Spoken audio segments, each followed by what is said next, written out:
bells and whistles in your vehicle. You could have self-steering, you could have sensors out of every direction of the vehicle.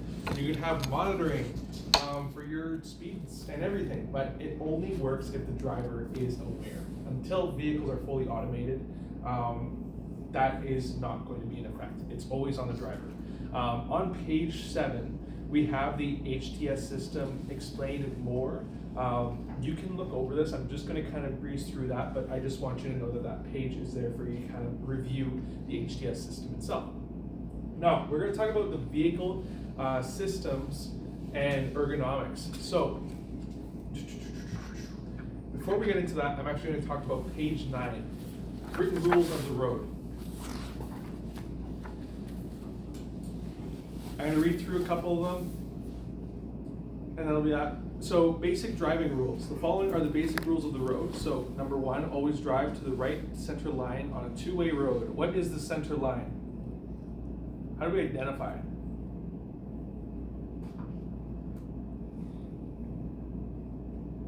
Is there anything different about the center line compared to other? It's Yellow, yellow. 100%. Look for a yellow line. When there is no yellow line, what can you identify about that roadway? Yellow line separates the opposite directions of the movement of the car. Exactly right. So if there's no yellow line, what does that tell you? One way. Exactly right. That's one way to identify one way. There's a couple other different ways to identify one way, which are in terms of signs, other position of vehicles, as well as the position of the signs at intersections, right? At a one way, you're going to have signs on both sides of the road. And if there you have a traditional intersection with two ways going in all the different directions, you're going to have 4 traffic lights. But if you have a two-way connected to a one-way, chances are you're going to have 3 or even 2 traffic lights at that intersection. Same thing happens with the signs. So we have that. Obey all posted speeds, signs and signals. Pass other vehicles on the left only when the way is clear. Always communicate your intentions to turn or change lanes by using your turn signal over a sufficient distance. Now, what is a sufficient distance? Ballpark it. In meters.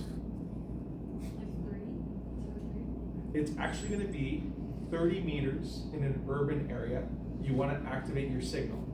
30 meters is kind of hard to distinguish. 30 meters should basically be like half a block, or whenever your turn is actually coming in. Because if you have driveways, if you have parking lots, you don't want to signal before then because it might be leading the wrong impression to drivers. So unless the road is completely clear and your turn is coming up, try to do 30 meters. If not, do it when you pass the last driveway. In a rural area, the distances are different. Any idea what we would want to do with rural areas? What distance we want to practice? No signals? Why don't you signals? Always, 100% of the time. But the distance, what do we do for the distance? When should we activate our signal in a rural area? Farm roads. 5 meters?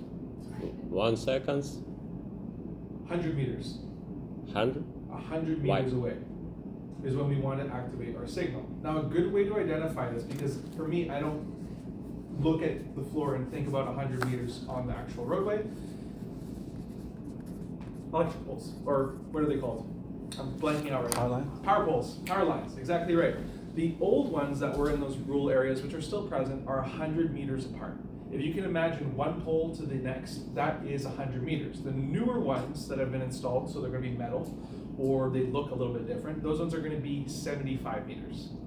So if you can give a rough distance and activate your signal within that area in a rural area, that is what you're looking for. Ideally, 100 meters before your turn in a rural area. Ideally. You can even do it further. That is just the minimum. Ensure that maneuvers can be done safely before doing them. Drive at speeds that are safe for the road, weather, and traffic conditions. Speed limits, unless otherwise posted for school zones and playground zones in Alberta, inside urban areas are 30 kilometers an hour. And outside urban areas, 30 kilometers an hour. No passing is permitted in these zones. Is there anything else that we're not allowed to do in a playground zone or school zone? So no passing is allowed, no speeding is allowed. No parking. You're allowed to park. I'm gonna guess no U-turns. Bingo, absolutely. No U-turns are permitted in that playground or school zone. Just remember that. No passing, no U-turns, and no speeding under any circumstances. I think maybe there is one circumstance where you can do that, is if you're in an ambulance and you have your lights going. In a case of an emergency, you're able to do so, but make sure it's safe, especially in a playground, because obviously you're dealing with kids. Next one up, we have signaling is required for all turns and lane changes. Oh, here it is. In an urban area, signal at least 30 meters prior to turning. In a rural area, signal 100 meters prior to turning. When approaching a four-way stop, all vehicles must stop. If two vehicles stop at the same time, then the vehicle to the right should be given the right-of-way. Right-of-way is something that should be given to you, never assumed. So don't proceed unless you know. It's better to be right than dead right. So don't just zoom on in front of the person, potentially getting into a collision. Do you know what we call that preventativeness? Even though we know we have right-of-way, we don't assume it, we don't take it. It has a word or a phrase. It's called the last clear chance rule, and that will be applied in court. We always want to practice the last clear chance rule whenever we're able, so that's the ability to prevent a collision from taking place, even though you were in the right. Even though you had the right of way in that situation, you should have been given it.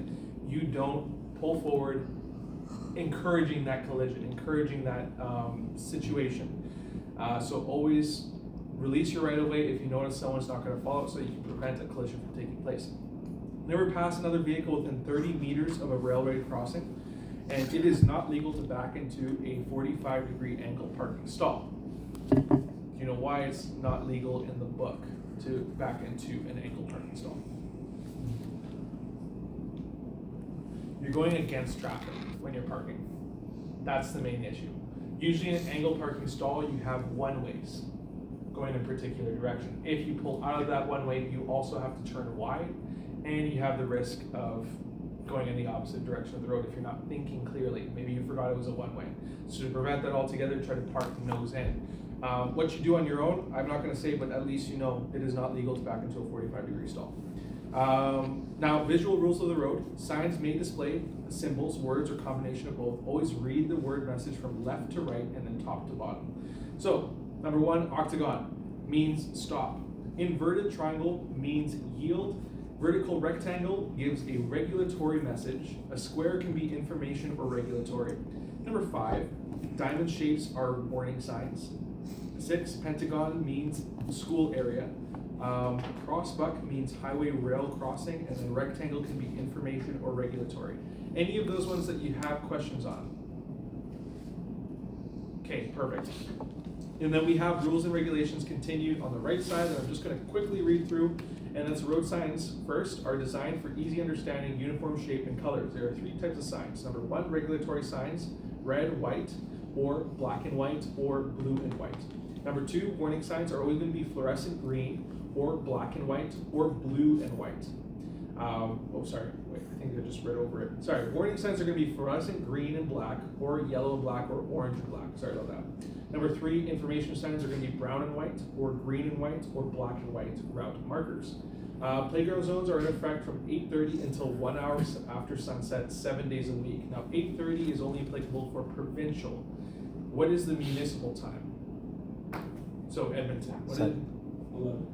7:30 to 9 p.m. So in our municipal, it's 7:30 a.m. until 9 p.m. Provincially, it is 8:30 p.m. until 1 hour after sunset is the way that they have it set up. Now, stopping points. A driver exiting an alleyway, parking lot, or driveway must stop and yield to all directions of traffic. So you can't just do a quick yield and then proceed right away. Come to a complete stop. Now, what is the distance that you have to practice when you're entering a roadway? If there's no line indications, no crosswalk markers, what is the distance that you should be practicing? It was said before, but it just wasn't really, it wasn't for the right answer. Like about seconds? In meters. 1 meter. 3 meters. 3 meters away. Should be your distance when approaching a stop or a driveway or exiting an intersect or an alleyway, whatever it is. you're stopping 3 meters from the intersecting road. If there is a crosswalk or an unmarked crosswalk, which an unmarked crosswalk is identified by the dip in the road, that is still a crosswalk, so you have to stop behind that point. But if there's none of the above, you stop 3 meters away from the roadway first, and then after you've made certain that there's no one crossing or anything coming your way, then you can encroach on that space and you can take as much time as you need to make that turn. But you have to stop before the line or before the unmarked crosswalk before proceeding. Speeds on highways, 100 kilometers on primary highways unless otherwise posted, and then 80 kilometers an hour on primary highways unless otherwise posted, and 50 kilometers in an urban area unless otherwise posted. In Edmonton, what is our urban speed limit?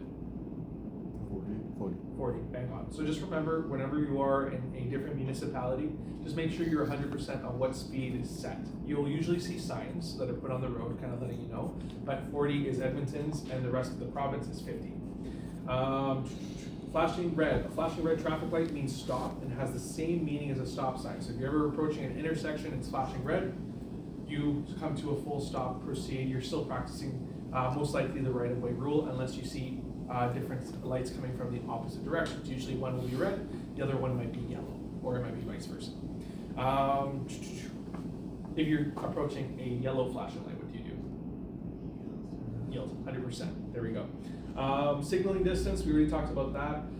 Loads, if a load extends past the end of your vehicle, attach a red flag for the day. And a red light must be added if your extension is greater than 1.5 meters at night. So it has to flash and it has to be reflective. And then railway crossing, when approaching a railway crossing, do not pass another vehicle within 30 meters of the crossing, and also expect that larger vehicles will come to a stop, even if there is no posted stop sign at that intersection. We are all done that. So what I want you to do really quickly is we're gonna just run through this test. I'm gonna ask for your answers, and then you can put it down in your booklet. So it's gonna be on page 10. So this is the current knowledge and skills. So number 1, for best control while driving, your hand should hold the steering wheel at a 10 and 2 position. True or false? True. It is false for this book. We want you to practice 9 and 3, but it is still an acceptable position. But I want you to try your best to practice 9 and 3, no matter the situation. Number 2, the technique in an emergency stop is to press the brake pedal as hard as you can and hold that pressure until completely stopped. True or false? False is correct. So in older vehicles, this used to be an issue. It was called tire lockup. This is before ABS was set in all vehicles with our newer vehicles. Now what lockup did was if we went slammed on the brake pedal, we would no longer be able to steer. So we would have to release pressure before being able to steer. With the invention of ABS, you are able to get that full pedal on the brake pedal, and it functions. It stops pretty quickly, but it's rough, and you don't actually get the maximized stopping distance that you're able to achieve. You get that from threshold braking. You're going to practice this on Tuesday, and you're going to practice this on Thursday. Threshold braking is a very smooth brake, and it utilizes the full contact of the brake pad and the rotor 100% of the time. We'll get a good use for it, but it's smoother. That's what I want you to remember. So it is going to be false for number 2. A driver stopped at an intersection waiting for oncoming traffic to clear before making a left turn should have the front wheels in what position? A, B, C, or D? A. A is correct. Absolutely. Pointed straight. Why do you want to point it straight? 100%. In case you're pushed from behind, you're not going to go into traffic. You're going to stay in your lane. Try to practice this as much as you can. Also, always be checking your rear view mirror at all points. If you notice a vehicle is coming towards you, check your rear view mirror just to make sure that they're actually stopping in time. If the weather conditions are poor, expect that their traction might not go as well, because sometimes drivers don't have their winter tires on. Maybe they're running all seasons or just running their summer tires. There's always that risk. If you notice that they're skidding, that they're honking their horn or whatever it is, maybe add a little bit of acceleration and give them a bit more space, or plan an exit just in case you need to leave. In your ambulances, this might be a little bit more difficult as you don't have a rear view mirror, but utilize your side convex mirrors that can give you a bit of a side view from behind your vehicle. Number 4, when merging, who has the right of way? A, B, or C? A. C. It is C. In Alberta, it is C. It is a shared responsibility. It's 50-50. The responsibilities are going to be discussed in a slide further on, so I'm not going to go too much into detail with that. Identify 3 methods you use to combat or reduce fatigue. Caffeine. Caffeine's one of them, 100%. Be careful with caffeine because it can be an upper, but then it's a pretty harsh downer afterwards. Anything else? Getting enough sleep at night. Getting enough sleep at night, absolutely. Sleeping well in time. Anything else? Get a taxi? You can get a taxi, yeah. Cruise on the road. You have to go somewhere, take a taxi. That could be one to reduce your potential risk on the roadway, but one more to change your effect on the drive. What else can you do? Sleep well? Sleep well was already said. Ah, Absolutely. sorry. Take breaks. Take breaks. Every 2 hours, take a break. Take a walk, take a stretch. I highly recommend stretching. Do anything just to kind of get blood in your system and just get a better, more aware sense around your surroundings. Number 6, list 3 ways that alcohol affects driving. Slow response time. Slow response time, 100%. Vision. Vision. Decision making. Decision making, 100%. Very good. Number 7, a parking lot is part of the traffic transportation system. True or false?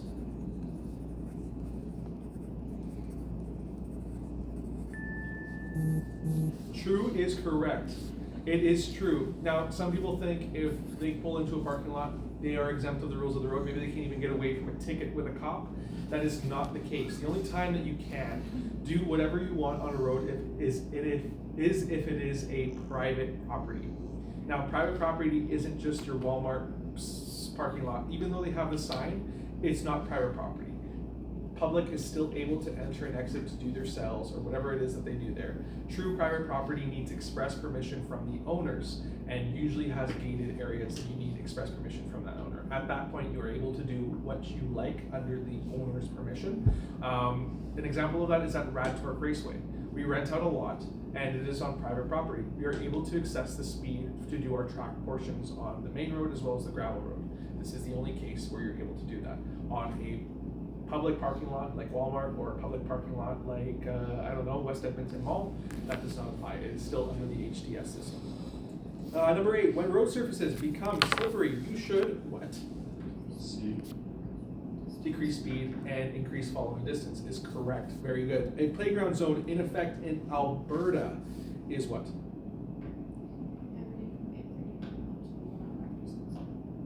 So, sorry, was it D? 100%. You are absolutely correct. Okay, perfect. Number 10, a green rectangular sign refers to what? Information is correct, so that's going to be B. Lovely.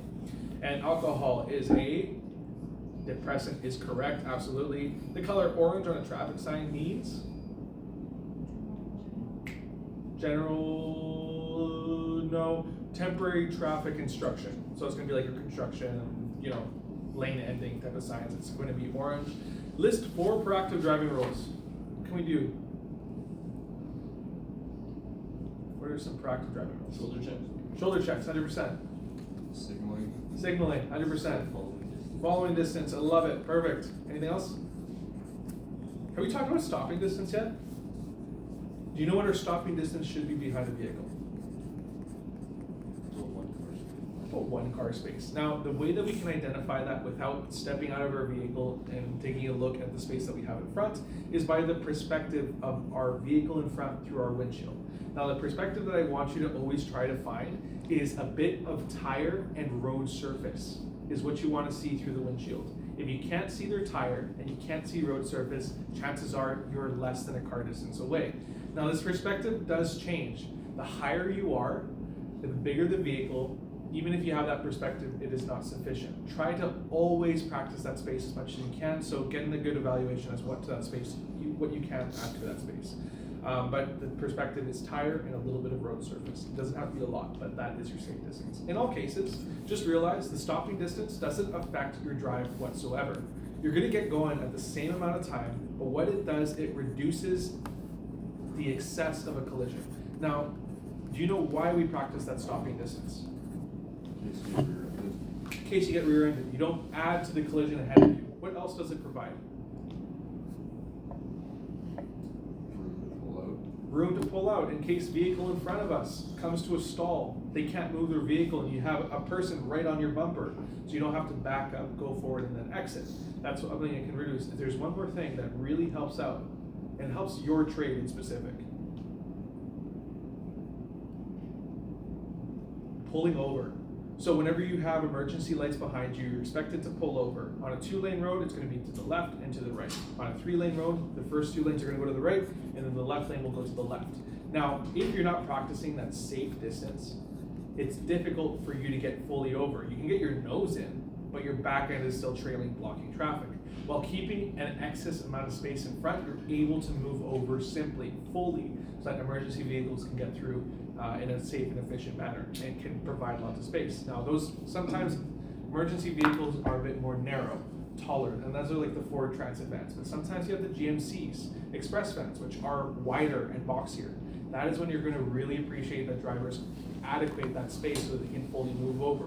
So, because it helps you out, do it for them as well while you're on the road. Practice that sufficient distance so that you can move in the case of an emergency. Now, our last one. What is the best method for determining following distance? We already discussed how to find that distance, and what should it be? Minimum? 3 seconds. 3 seconds minimum, 100%. Thank you very much. And then we have some other stuff that we can talk about. Actually, I'm just going to talk about it really quickly. So, the best way to avoid rear-ending others is to keep adequate space, look for brake lights, be aware of the change in following distance, and be aware of rear bumper kick-up. Be aware of the possible need for sudden stops near intersections. So, something that I practiced this morning, which I'm not very proud of, and I've been trying to kick this habit out of my system, is accelerating before traffic in front of me moves. Usually I'm pretty good with it, but I make mistakes. And what happened this morning is I had a green light. This was on 109th Street. Traffic light just turned green. I had an excellent stop following distance, but as soon as I saw that green light, I started rolling. I'm thinking, what am I doing this for? I'm not gaining anything. I had to brake again, and then I had to wait for vehicles in front of me to start accelerating before I started to accelerate. So only begin to accelerate once you fully see vehicles in front of you move, because in effect, you're taking away the safe stopping distance. You're taking away the safe following distance that you had set previously. Think of it that way. Don't move until you know you're able to move, so you don't have to brake and potentially get hit by someone behind you who's not paying attention. You're paying attention, but what if they don't? What if they just see your car moving and they're like, okay, time to go, gas, and then impact. So wait until you're fully able and capable to move before you add the accelerator. That was my mistake. I'm trying to fix that. That's it. So now we have the ergonomics, so vehicle safety issues. What we have are ergonomics, housekeeping, mechanical fitness, safety devices, vehicle usage, and passengers. This will be found on page 11 and 12. We're going to watch a video on this.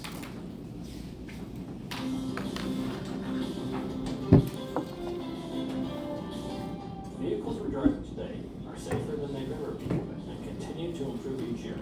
Occupant protection for both drivers and passengers is one of the most important design considerations. For all our safety, Transport Canada has developed safety standards since 1970, which affect the design and construction of all new vehicles sold in Canada.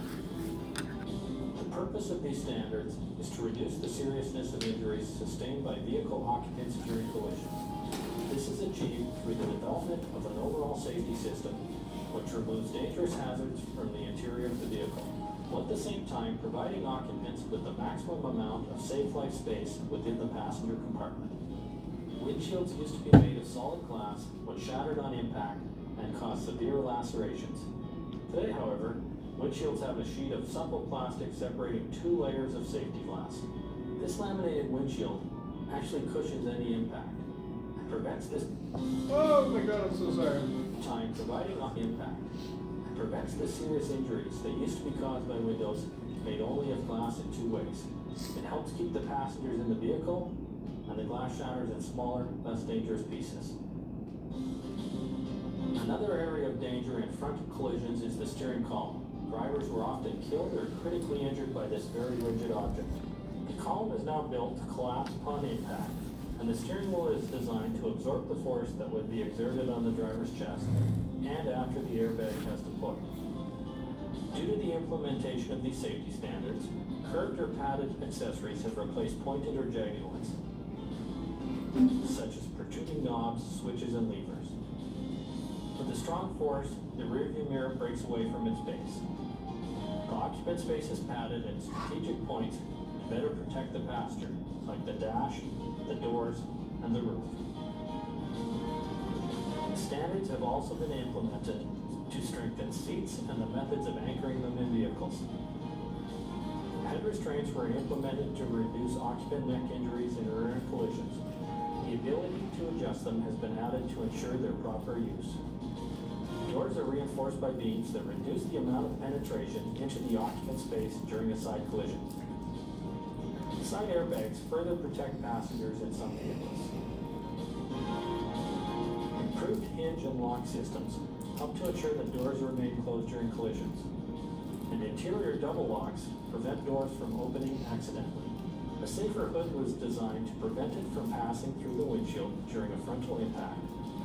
And the roof is reinforced to reduce the amount of collapse and intrusion into the occupant space during a rollover. All these safety standards continue to transform today's automobile into a safer vehicle.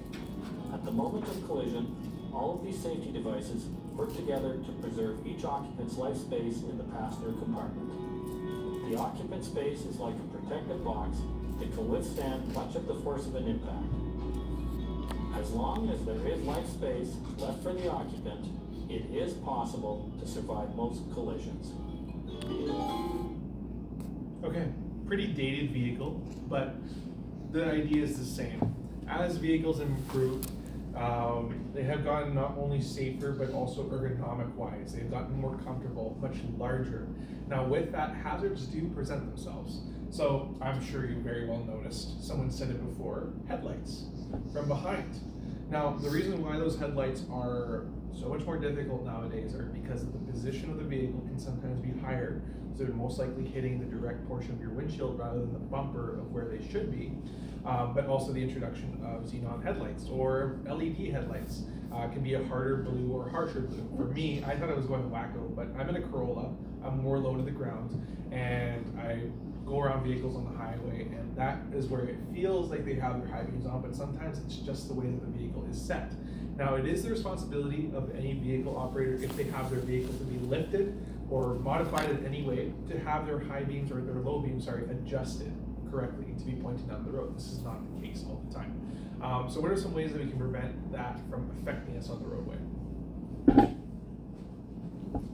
don't know if this is the answer to the point, but some rear views can fold up. Totally. Some rear view mirrors have the ability to fold down for those situations where you have high beams. Sometimes that ability is not in effect in your vehicle. Sometimes it's not present.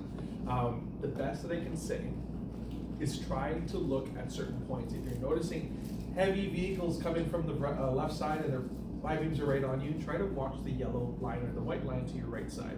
Try not to look directly at that LED, as it can leave marks in your eyes, which make it more difficult for you to pinpoint things that are further down the road. But these are the safety features that we can think of. What are some other safety features that you know of? Maybe that you have in your own personal vehicle? I'll give one. Adaptive cruise control. I have adaptive cruise control in my vehicle, so with that, I'm able to set a set speed, and it's also able to maintain a set distance in front of me with the sensor. That's a safety feature that's in my vehicle. It's up to the vehicle operator to use it at an appropriate time and also an appropriate distance. What else do you have in your vehicles? Lane assist? Lane assist. So when you get off a lane, it vibrates. Do you have to set it on, or is it always on? What's my dad's car? He has to set it on, I think. 100%. And you're usually going to get a different style symbol. So the green symbols are assistive, yellow symbols are wanting your attention, and then red symbols are immediate attention. So that lane assistance is always going to be green. That monitored cruise control or adaptive cruise control will also be green. Can you guys think of any other safety features in your vehicle? Rear view camera. 100%. Rear view camera, if it's on your vehicle, it's a great assistance. I don't want you to depend on it, but it is a tool. I want you to use it, but still have 360 focus. But it can give you a really good idea of what's directly behind your vehicle, which can be a very difficult thing a lot of the time with vehicles that we drive. Anything else? There's like blind spot sensors now. 100%. The little triangles on the side of your mirror, sometimes it'll vibrate, sometimes it'll make a noise, or a light will flash on the inside of your vehicle, alerting your attention if there's someone in that blind spot. Again, it doesn't eliminate your ability to do shoulder check, but it can give you an idea in case you miss something. Anything else that we have in our vehicles?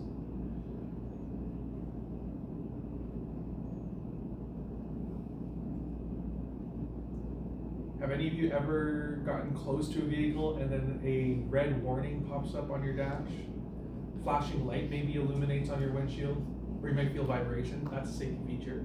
Now those safety features only function if our sensors are properly functioning. So when you're doing your walk around, we'll talk about your walk arounds later, I want you to be checking these sensors as well. I want you to be checking everything that you need to that's in relation to your vehicle's functionality with its safety features. Because one is dependent on the driver, but also the other is dependent on the vehicle and the maintenance of that vehicle. So if it is giving you a warning that says lane departure unavailable, that gives you an idea that you should be checking something with either your mechanic or maybe checking a fuse if you're handy yourself, or checking the sensor is properly functioning. So if you see any warnings, or even if you're noticing that it's not working the same way that it usually does, get it and check out before you drive on the road. We have one more video on safety features.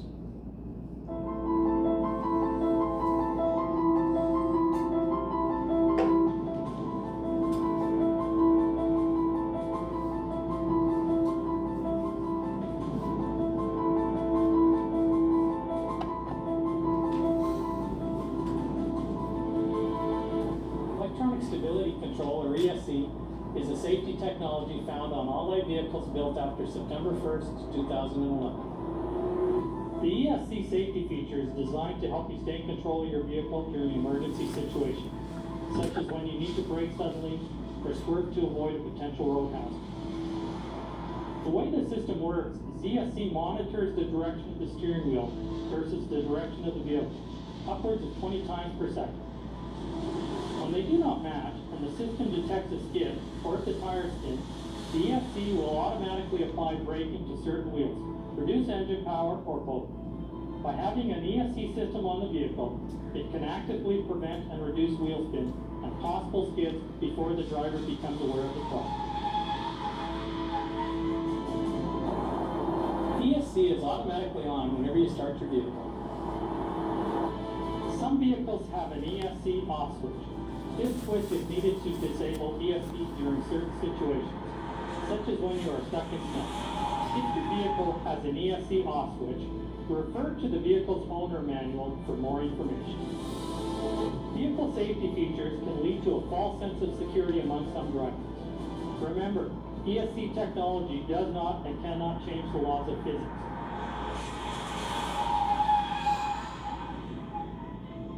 Be proactive, even if your vehicle is equipped with this safety feature. You must continue to keep a safe following distance and drive to road conditions. If you drive too fast for road conditions, ESC cannot prevent the crash.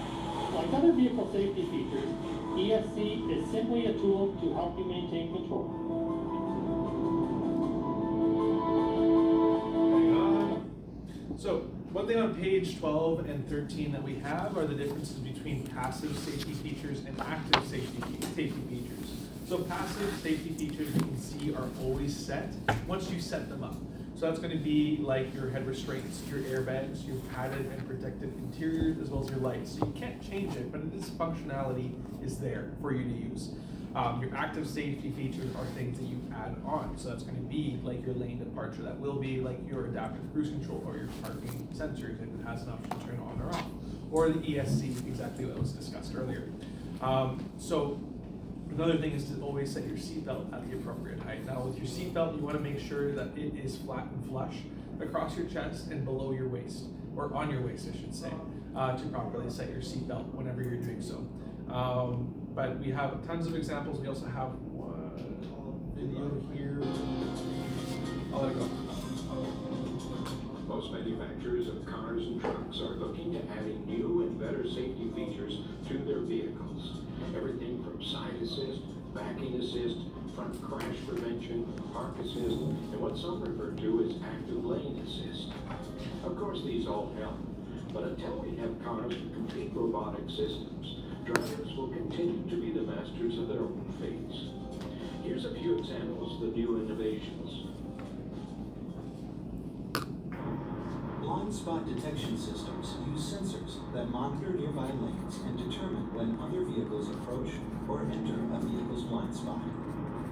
When this occurs, the system warns the driver with a visual alert, which usually appears either in or near the side view mirror. If the driver signals a turn or lane change, the alert changes. It may become brighter or flash, or an audible warning sound. Some systems also may activate brake or steering controls to keep the vehicle in its lane. The alert stops when the adjacent vehicle is no longer in the blind spot.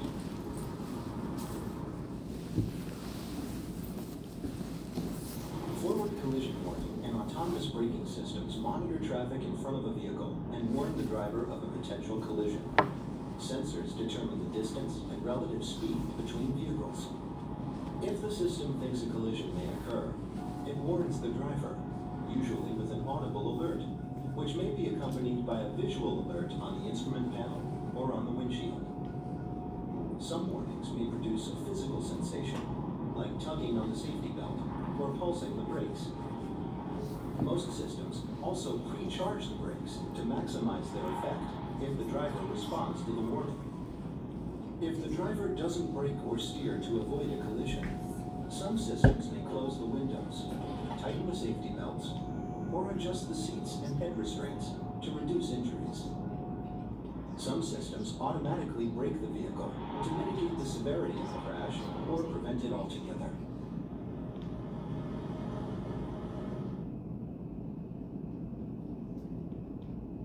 Park assist and back-over prevention systems use cameras and other sensors to help drivers avoid crashes during backing maneuvers. To help a driver see better when backing up, camera-based systems use a display screen, usually on the center console or rear-view mirror, to show what's behind a vehicle. Some systems also may include lines to help guide the driver. Sensor-based systems detect objects behind a vehicle and warn the driver with audible or visual alerts. Some systems also detect approaching vehicles. These cross-traffic systems may automatically apply the brakes to prevent a possible collision. Fantastic.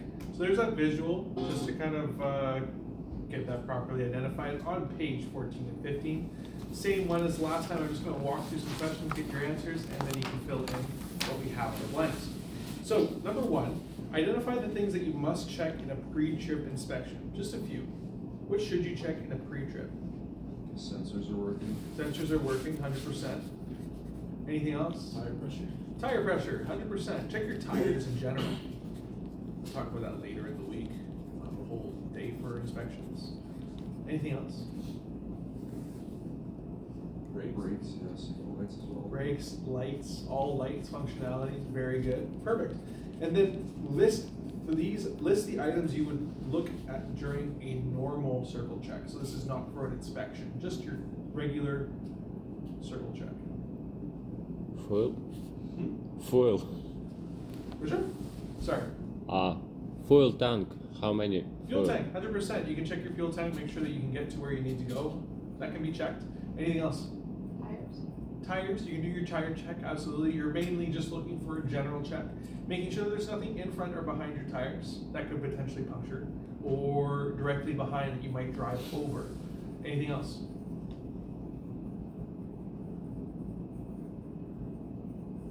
Let's say you're in a work vehicle for this one, not your personal. Damage. If you have any damage on your vehicle that you did not cause, report it. Make sure it's properly notarized, at least with a photo with a timestamp, just so you know, at least for yourself, that you had it documented before you went on your drive, so it's not put on your plate, CYA. Now, number 3, what ergonomic features do you appreciate in your vehicle?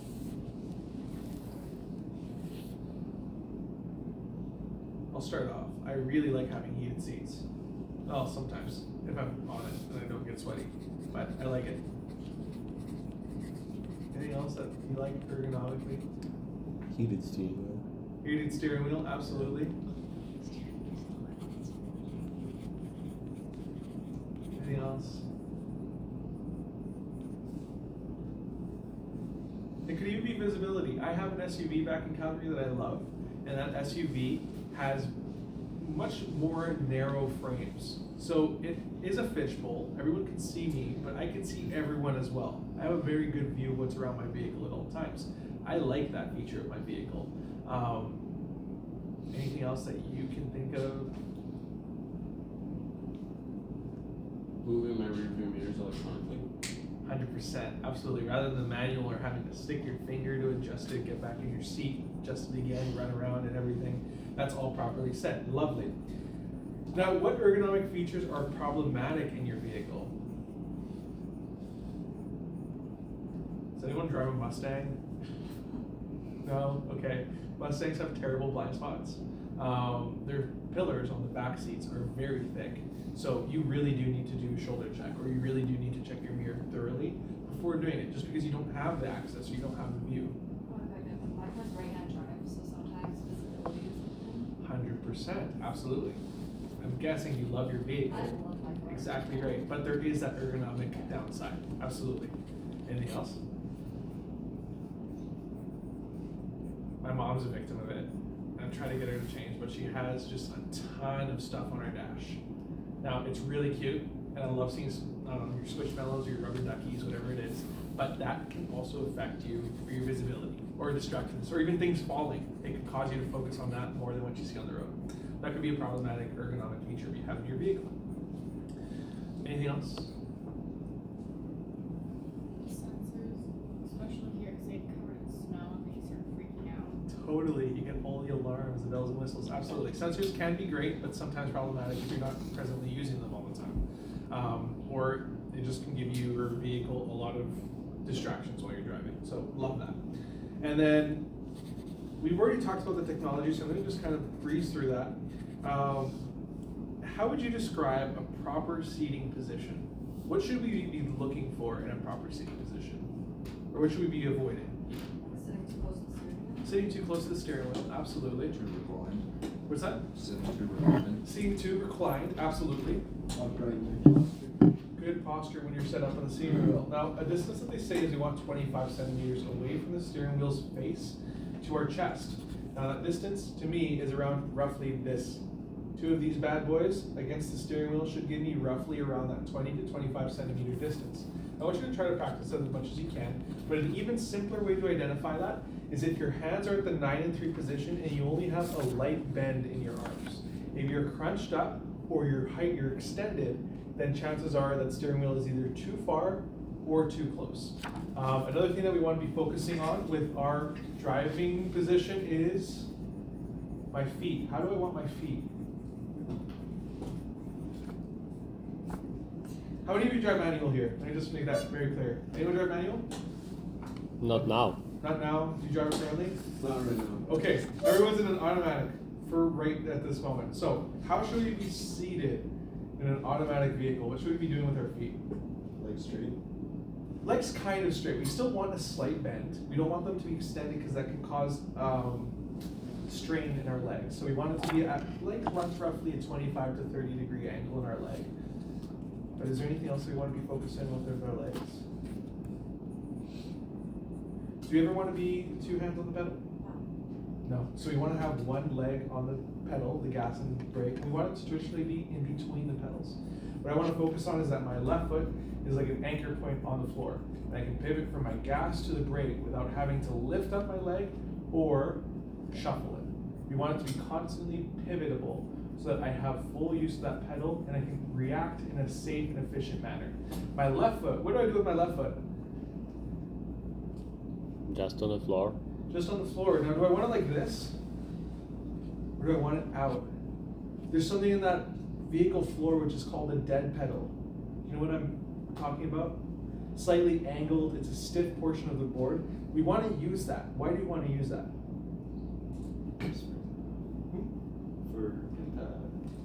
For impact, for evasive maneuvers is when you want to be using it. The reason for it, you can put all of your weight on this left leg and not on your right leg. Because if we put all the weight on our right leg, we can affect our braking and our steering, or affect our braking and our acceleration. If we put all the weight on our left leg, we can put all that force, all that tension, and we can maintain control on the road. What this also prevents, what am I thinking of, is for collision's sake. What am I thinking of here? I don't know why. Other than that, we want to be focusing on that dead pedal for that reason. I don't want you to be like this, because in the effect of an emergency, you're not getting the grip that you need. It's comfortable, I will not deny that. And I try to catch myself on this too, because on long drives, I can find myself to this position. But try to always be extended for the situation of an evasive maneuver. Now, I'm not going to be in your driver's seat, or I'm not going to be in your passenger seat after this week. But what I want to see is that leg extended. You're going to feel the difference in those maneuvers compared to the flat foot to the extended. But we have that. So lovely, seat position is proper. In our mirrors, we also want to be able to see only a sliver of our vehicle. I don't want to see a majority of my vehicle in my mirrors. I want them to be extended enough to see my lanes and only see a slight perspective in my mirrors. And how often should you check tire and pressure condition? Never. Tire condition and pressure. Never. Never? Car always said you. Okay, in some cars. My car doesn't say my tire pressure. I wish Really? it did, but it doesn't. So if you don't have the TPMS reader in your vehicle, how often should you check it? Weekly. You could do it weekly. They say every month you should check your tire pressure. So you have a full month to check your pressures, but also when you're doing your walk around, you're just doing a visual check to make sure that the tires look even. Now, it's not always accurate, but if you know that your vehicle sometimes loses pressure over a week, then yes, you want to be checking it every week.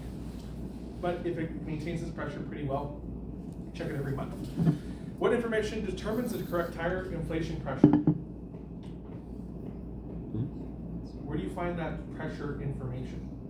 If you open the pilot door, it should say on the panel in front. Exactly right. The tire placard. It'll be a white, yellow, and black placard.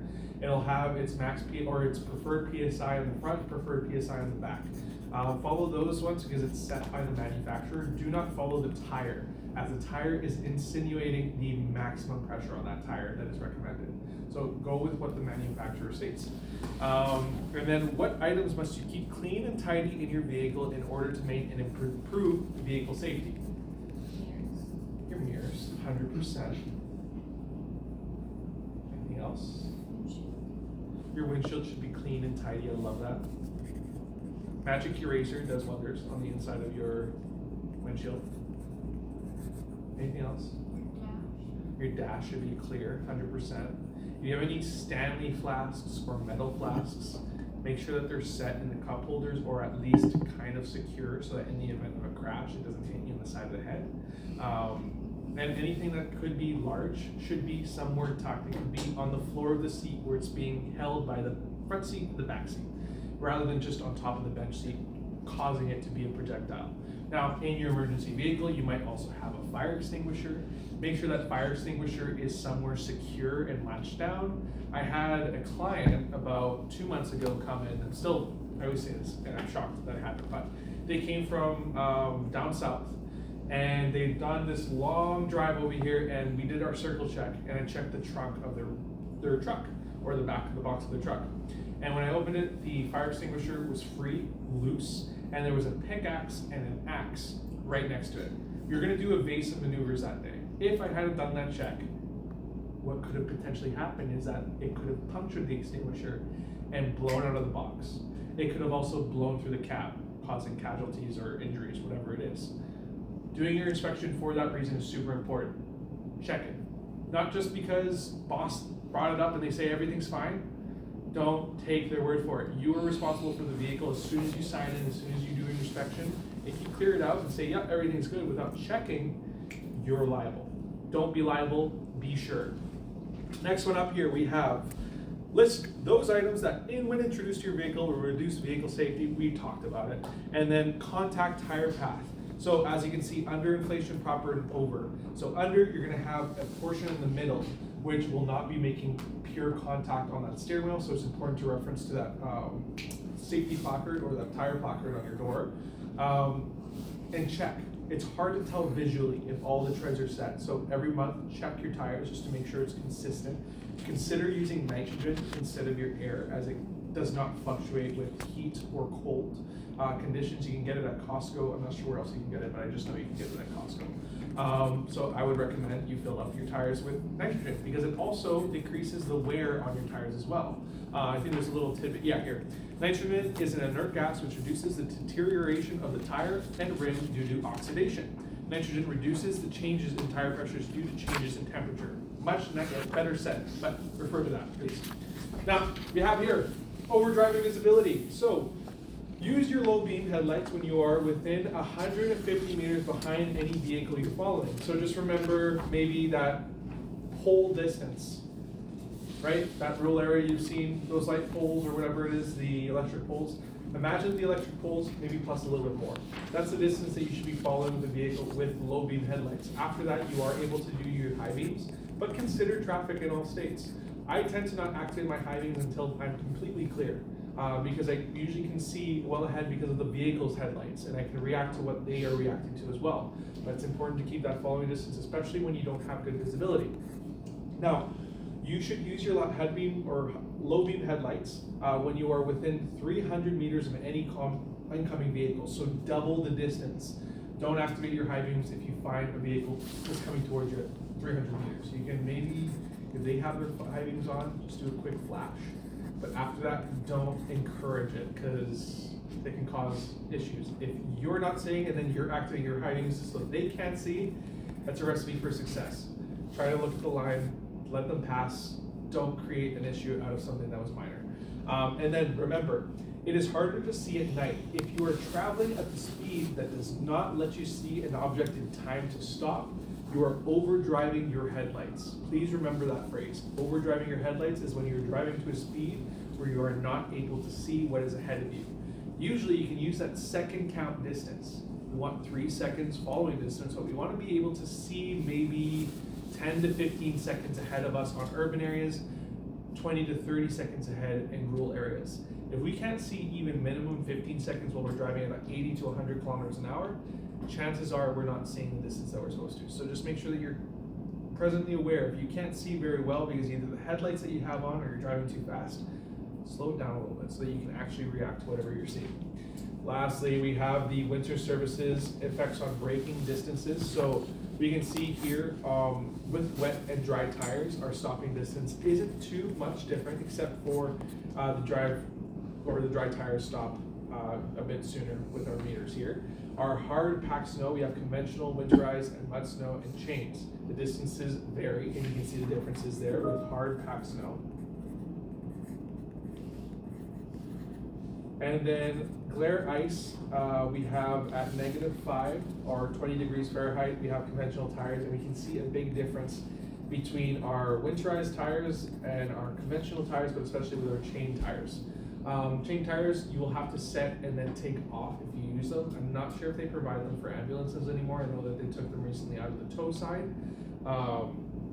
But they are effective, but you can't be driving for long distances with your chains, with your vehicles. Then your stopping distances, we see the difference between our 3-season tire compared to our winter tires. It is quite an extensive distance that is 15 meters apart, so we have to be just acknowledging that even if the tire says that it is capable with season tires, it's better off to just use winter tires because that's what they're made for. Winter tires don't harden up and they don't feel like a puck. That's the difficulty with the season tires, all season tires, or your summer tires, is that they freeze over and they don't actually grip traction. Winter tires are specially set so that they can actually maintain that soft pliableness and they can get that traction for those road surfaces. And we can also see the difference between our turning radius compared to our 3-season and our winter tire. Now, we also have a bit more with our environmental. Let me just see here what we have. Okay, from this point, I'm going to actually get us to take a 15-minute break. So we're going to get back here for 10:55. Okay? Beauty. Take a coffee break. Do whatever you need.